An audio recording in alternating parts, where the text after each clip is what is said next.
ضد ہے. باپ بیٹا نہیں بن سکتا، بہو بیٹی نہیں بن سکتی. سب کے حدود ہیں، کنڈیشنز ہیں اور حیثیتیں ہیں جو متعین کر دی گئی.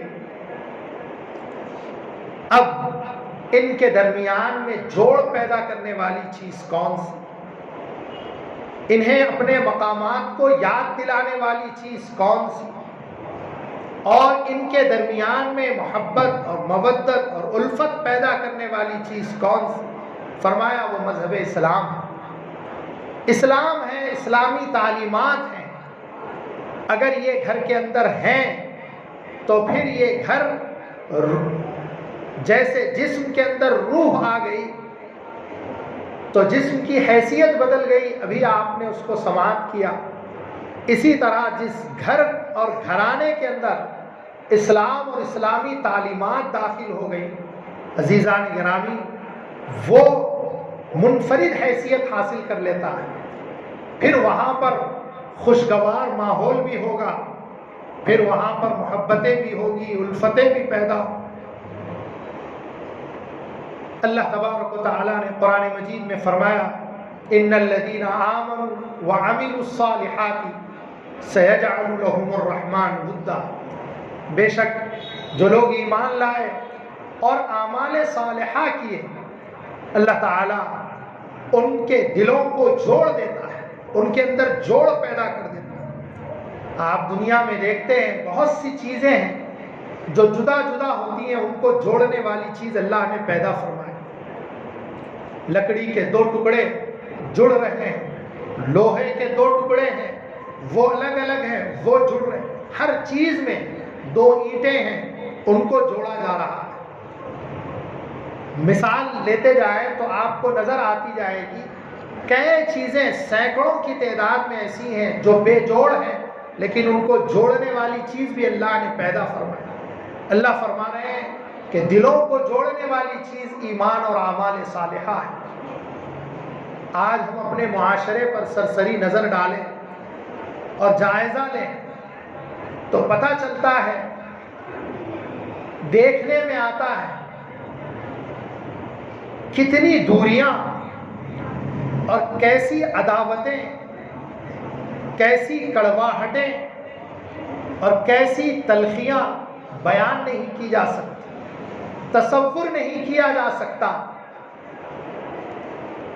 عزیزان گرامی، اسلام اور اسلامی تعلیمات، اس کا اندازہ ہم ان واقعات سے لگا سکتے ہیں جو حضرات صحابہ کے درمیان میں رونما ہوئے اور جو اسلامی تعلیمات کو جیسے اپنی زندگی میں داخل کرنا تھا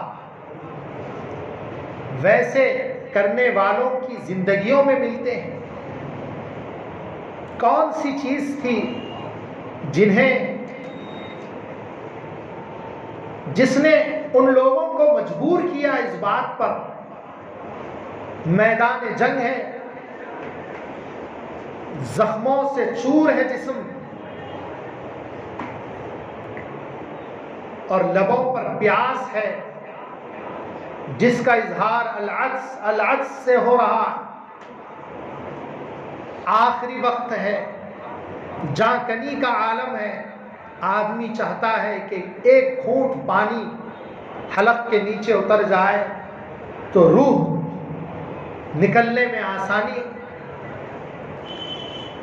ایسے منظر اور ایسے موقع پر عزیزان گرامی دیکھنے والوں نے دیکھا، وہاں پر ایثار کا جذبہ، وہاں پر اپنی ذات پر دوسرے کو ترجیح دینے کا مسئلہ. پانی کا پیالہ جب قریب آیا تو زخموں سے چور، پانی کی پیاس کا اظہار لبوں سے ہو رہا ہے، لیکن جیسے ہی کان میں آواز پڑی دوسرے کی پیاس کو محسوس کرنے کی، تو پھر وہ پیالہ، وہ پانی آگے بڑھایا جا رہا ہے. وہ بھائی ہیں، ان کو ضرورت ہے، انہیں دیجیے. وہ پیالہ ایسے ہی آگے بڑھتا گیا، ہر ایک نے اپنے پر دوسرے کو ترجیح دینا چاہا، لیکن جب وہ پیالہ لوٹ کر آتا ہے تو کسی نے پانی نہیں پیا، سب دوسرے کو ترجیح دیتے ہوئے ویسے ہی پیاسے گزر گئے۔ اللہ جنت کے نہروں سے ان کی پیاس بجھائے گا۔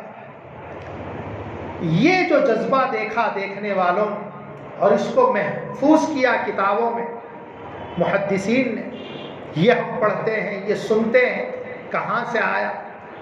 یہ انہی لوگوں کے درمیان میں پیدا ہوا جو اونٹ کو پانی پلانے پر جھگڑا ہو جاتا تو اپنی نسلوں کو وصیت کرتے ہوئے جاتے کہ ان سے لڑائی جاری رکھنا۔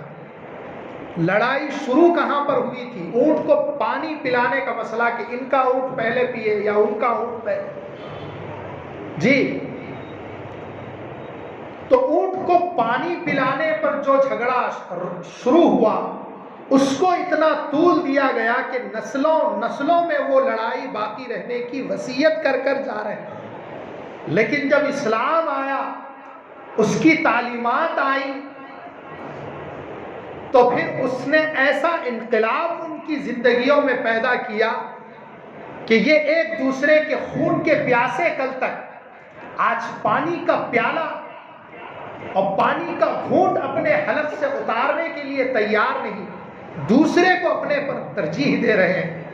عزیزان گرامی، یہی وہ نعمت ہے جس کا اظہار اللہ تبارک و تعالیٰ نے فرمایا لو انفقت ما فی الارض جميعا ما الفت بین قلوبہم ولکن اللہ الف بینہم۔ اگر روئے زمین کے سارے خزانے بھی خرچ کر دیں آپ کہ ان کے دلوں کے درمیان میں محبت پیدا ہو تو پیدا نہیں ہو سکتی، لیکن اللہ نے ان کے دلوں کے اندر محبت کو پیدا فرمایا۔ یہ اللہ کی طرف سے پیدا کردہ محبت تھی، اسی کا نتیجہ تھا کہ پانی کا گھونٹ اپنے حلق کے نیچے اتارنا گوارا